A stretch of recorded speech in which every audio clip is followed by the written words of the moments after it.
Israel has, since its foundation, sought to present itself as being somehow reparations for the Nazi genocide against the Jews of Europe during the 1940s, and has often sought to defend its policies since then and to denounce its critics by saying it needs to defend itself from a second Holocaust.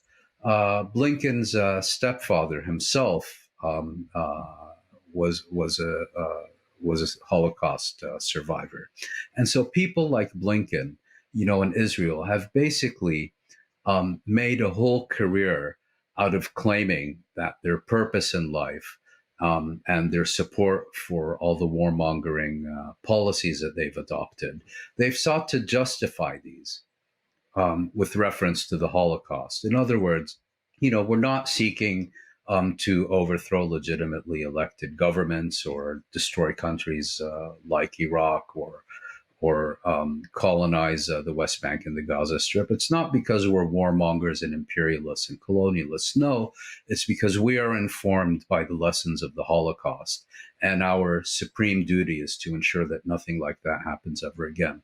Well, look what's happening at the International Court of Justice this week. This same state that has hid behind the extermination of Europe's Jews for every one of its actions, now itself stands accused of genocide.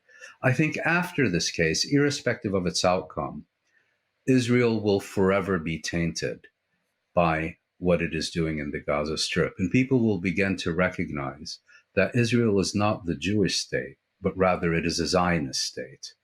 And needs to be judged by the same standards as any other state or government conducting similar policies, and should know and will no longer have the types of immunity that it has enjoyed since 1948 for these types of actions and policies.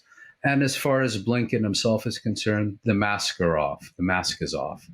He can claim till the cows get home about how the reason he supported the illegal invasion and occupation and destruction of Iraq, how come he's never met a war he hasn't fallen in love with. He can claim this is informed by the memory of his stepfather and his supreme duty to prevent another genocide. Well, he is now directly implicated in genocide.